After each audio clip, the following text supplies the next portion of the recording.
નમસ્કાર, હું છું માર્ગી. આપની સાથે હેડલાઇન્સમાં જોઈએ કેટલાક મહત્વના સમાચાર. મધ્યપ્રદેશમાં મગના પાકની ટેકાના ભાવે 100% ખરીદીની માંગ સાથે 19 ખેડૂત સંગઠનોએ ભોપાલ કૂચ શરૂ કરી છે. ખેડૂતો ટ્રેક્ટર અને રાશન સાથે રાજધાની તરફ આગળ વધી રહ્યા છે. ગઈકાલે બેરિકેડ્સ પણ તોડી નાખ્યા હતા. પ્રતિ એકર માત્ર 1 ક્વિન્ટલ ખરીદીની નીતિથી ખેડૂતોને પ્રતિ ક્વિન્ટલ ₹3000થી લઈને ₹4000 સુધીનું નુકસાન થઈ રહ્યું છે. ખેડૂતો મુખ્યમંત્રીને મળીને આ સમસ્યાનો કાયમી ઉકેલ લાવવા માંગી રહ્યા છે.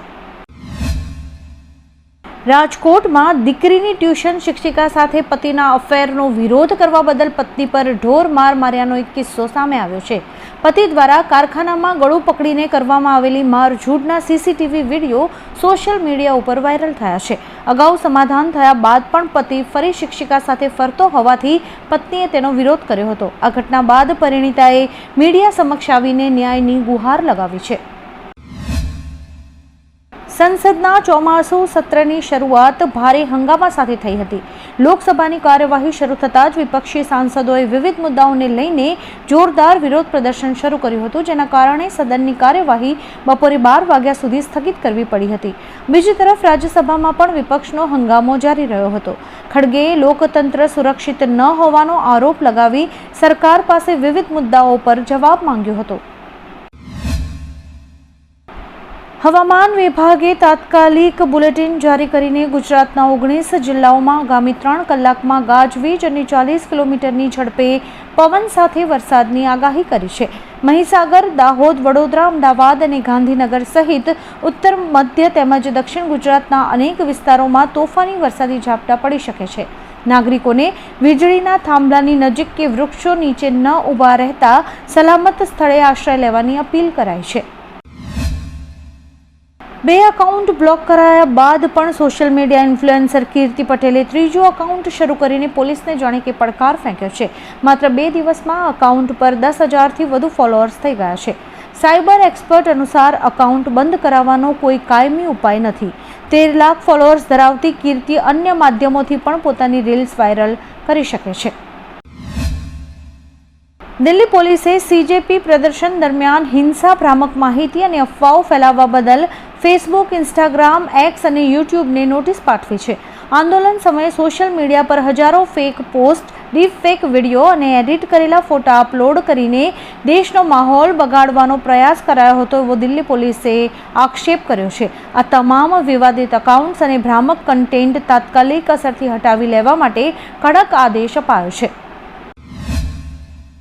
અમેરિકા અને ઈરાન વચ્ચે તણાવ વધ્યો છે. ઈરાની રેવોલ્યુશનરી ગાર્ડ્સે હોર્મુઝ સ્ટ્રેટમાં ચેતવણી ન માનનારા 3 ઓઇલ ટેન્કર્સને ઘેરીને અટકાવ્યા છે. ટ્રમ્પ દ્વારા જપ્ત કરાયેલી ઈરાની સંપત્તિમાંથી ક્ષતિગ્રસ્ત જહાજોને વળતર આપવાના નિર્ણયથી ભડકેલા ઈરાને આ કાર્યવાહી કરી છે. ઈરાને સ્પષ્ટ ચેતવણી આપી છે કે તેની સંપત્તિનો ઉપયોગ કરનાર દેશોના એક પણ જહાજને હોર્મુઝ માર્ગમાંથી પસાર નહીં થવા દેવાય. હવામાન વિભાગ અનુસાર ઊંડા દબાણને કારણે દેશના 22થી વધુ રાજ્યોમાં ભારે વરસાદનું એલર્ટ જારી કરાયું છે. ગુજરાત અને મહારાષ્ટ્ર સહિત વિવિધ વિસ્તારોમાં તીવ્ર વરસાદી માહોલ રહેશે. 7 મોટા શહેરોમાં 40થી 60 કિલોમીટર પ્રતિ કલાકની ઝડપે પવન ફૂંકાશે. ગુજરાતમાં 28 જુલાઈથી 3 ઓગસ્ટ સુધી ભારે વરસાદની આગાહી છે, જેમાં 30મી જુલાઈથી વરસાદનું જોર વધશે અને 31મી જુલાઈએ અત્યંત ભારે વરસાદને પગલે રેડ એલર્ટ જાહેર કરાયું છે. સુરતના કામરેજમાં પ્લોટના નામે 1.56 કરોડ રૂપિયાની છેતરપિંડી આચરવા બદલ અમદાવાદની જાણીતી પતંગ હોટલના માલિક ઉમંગ ઠક્કરની ધરપકડ કરાઈ છે. આરોપીએ ટાઇટલ ક્લિયર વગરના સહજાનંદ નિર્વાણા પ્રોજેક્ટના નામે 15 લોકો સાથે કૌભાંડ આચર્યું હતું, જે જમીન 2018માં જ અન્ય વ્યક્તિને વેચાઈ ગઈ હતી. તેના પર બુકિંગ કરીને લોકોને કરોડો રૂપિયાનો ચૂનો લગાવવામાં આવ્યો હોવાનું બહાર આવ્યું છે. ભારતીય શેર બજાર આજે અઠવાડિયાના ત્રીજા દિવસે બમ્પર ઉછાળા સાથે ખુલ્યું છે. સેન્સેક્સ 700થી વધુ પોઈન્ટના વધારા સાથે ખુલીને 77,400ના સ્તરે કારોબાર કરી રહ્યો છે, જ્યારે કે નિફ્ટી પણ 200 પોઈન્ટની ઝડપી તેજી સાથે 24,150ના સ્તર પર પહોંચી ગયો છે. બજારમાં આજના દિવસે ચોતરફ લેવાલી અને ભારે ઉત્સાહનું વાતાવરણ જોવા મળી રહ્યું છે. રશિયા પાસેથી ઓઇલ ખરીદતા દેશો પર 100% ટેરિફ લાદવાની મંજૂરી આપતું બિલ અમેરિકન સેનેટમાં 86-12ની બહુમતીથી પાસ થયું છે.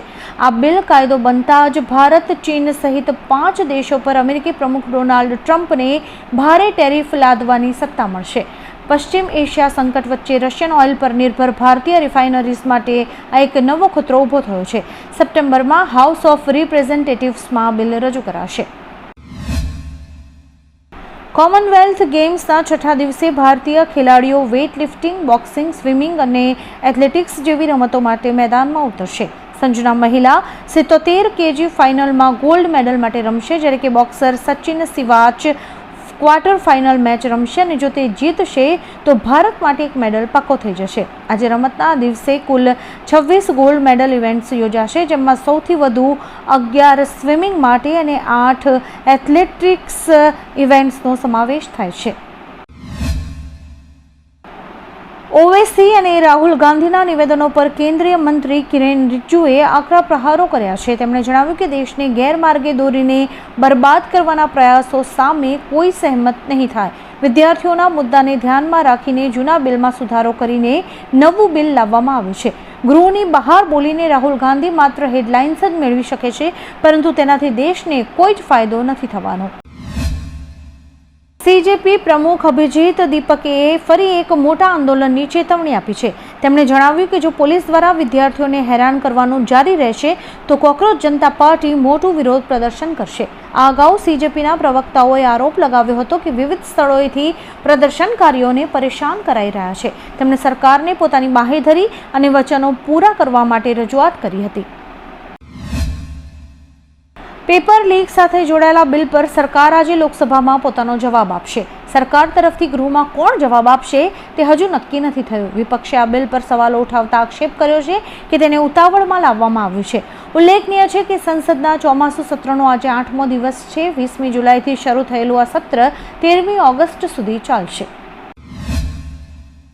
કેન્દ્ર સરકારે ખાંડના ભાવ નિયંત્રણમાં રાખવા માટે એક મોટો નિર્ણય લીધો છે. 1 ઓગસ્ટ 2026થી 30મી નવેમ્બર 2026 સુધી વેપારીઓ માટે મહત્તમ 30 દિવસનો સ્ટોક અને 4000 ક્વિન્ટલની મર્યાદા નક્કી કરાઈ છે. ખાદ્ય મંત્રાલયના નોટિફિકેશન મુજબ ચોમાસામાં ઘટાડાની શક્યતાને જોતા ઘરેલું બજારમાં ખાંડની પર્યાપ્ત ઉપલબ્ધતા સુનિશ્ચિત કરવા માટે આ આદેશ જારી કરાયો છે. કોઈ પણ ડીલર આ લિમિટથી વધારે સ્ટોક નહીં રાખી શકે. પશ્ચિમ એશિયામાં વધી રહેલા તણાવ વચ્ચે અમેરિકા અને સાઉદી અરેબિયાએ સંયુક્ત કાર્યવાહી કરીને ઇરાકમાં ઈરાન સમર્થિત સશસ્ત્ર જૂથોના ઠેકાણાઓ પર બોમ્બમારો કર્યો છે. સેન્ટકોમ અનુસાર છેલ્લા 72 કલાકમાં સૈન્ય ઠેકાણાઓ પર થયેલા 30થી વધુ ડ્રોન હુમલાના જવાબમાં સચોટ હુમલા કરાયા છે. સાઉદીએ પણ તેલ સુવિધાઓને લક્ષ્ય બનાવીને કરાયેલા ડ્રોન હુમલાઓને નિષ્ફળ બનાવવાની પુષ્ટિ કરી છે. નીટ યુજી પેપર લીક કેસમાં સીબીઆઈ દ્વારા 13 આરોપીઓ વિરુદ્ધ રાઉઝ એવન્યુ ફાસ્ટ ટ્રેક કોર્ટમાં એક મહત્વની ચાર્જશીટ દાખલ કરાઈ છે. આ સમગ્ર મામલે અદાલત આજે મહત્વપૂર્ણ સુનાવણી હાથ ધરશે. અર્જુન આનંદને સીબીઆઈના પબ્લિક પ્રોસિક્યુટર તરીકે નિમણૂક કરાયા છે. આ ચાર્જશીટમાં 360 સાક્ષીઓ, 422 દસ્તાવેજો અને 43 ભૌતિક પુરાવાઓ શામેલ છે. આ ઉપરાંત ઊંડાણપૂર્વકની તપાસ સતત જારી છે. સીઆરપીએફના આંતરિક અહેવાલમાં દાવો કરાયો છે કે પ્રદર્શનકારીઓ પર કાર્યવાહી દરમિયાન તમામ સ્ટાન્ડર્ડ ઓપરેટિંગ પ્રોસિજર અને રમખાણ વિરોધી ડ્રીલનું સંપૂર્ણ પાલન થયું હતું. ભીડ પર કાબૂ મેળવવા માટે પહેલા જાહેરાતો, આંસુ ગેસ અને લાઠીચાર્જનો ઉપયોગ કરાયો હતો. આખરી વિકલ્પ તરીકે પેલેટ ગનનો ઉપયોગ થયો, જેમાં 3 થી 5 પ્રદર્શનકારીઓ ઘાયલ થયા હતા, જ્યારે કે 47 આરએએફ જવાનો પણ ઇજાગ્રસ્ત થયા છે. પાકિસ્તાન કબજા હેઠળના કાશ્મીરમાં એટલે કે પીઓકેમાં વિરોધ પ્રદર્શન દરમિયાન સુરક્ષા દળો અને પ્રદર્શનકારીઓ વચ્ચે હિંસા વધી ગઈ છે. પાકિસ્તાન રેન્જર્સ અને ફ્રન્ટિયર કોર્પ્સના ગોળીબારમાં છેલ્લા 48 કલાકમાં 24 લોકોના મોત થયા છે. 7 જૂનથી શરૂ થયેલી લશ્કરી કાર્યવાહીમાં મૃત્યુઆંક વધીને 98 થયો છે. સતત વધી રહેલા તણાવને પગલે સમગ્ર વિસ્તારમાં પરિસ્થિતિ અત્યંત ગંભીર અને વિસ્ફોટક બની ગઈ છે. વાત કરીએ ભારતીય સિનેમા જગતના એક ઉત્તમ કલાકારની તો આજે મહાન કોમેડિયન જોની વોકરની પુણ્યતિથિ છે. તેમનું અસલી નામ બદરુદ્દીન જમાલુદ્દીન કાઝી હતું. 50, 60 અને 70ના દાયકામાં હિન્દી સિનેમામાં પોતાના અભિનયથી અનોખી છાપ છોડનાર જોનીએ એક સમયે બસ કંડક્ટર તરીકે પણ કામ કર્યું હતું. તેમણે 4 દાયકા સુધી ફિલ્મ ઇન્ડસ્ટ્રી પર રાજ કર્યું અને પોતાના કરિયરમાં આશરે 300થી વધુ ફિલ્મ્સમાં શાનદાર અભિનય કરીને કરોડો લોકોના દિલ જીતી લીધા હતા. મહાન અભિનય સમ્રાટ જોની વોકરને હેડલાઇન્સ તરફથી ભાવભીની શ્રદ્ધાંજલિ. આવા જ કેટલાક રસપ્રદ સમાચારો નિહાળવા માટે અમારી યુટ્યુબ ચેનલને લાઇક, શેર અને સબસ્ક્રાઇબ કરો અને જોતા રહો હેડલાઇન્સ.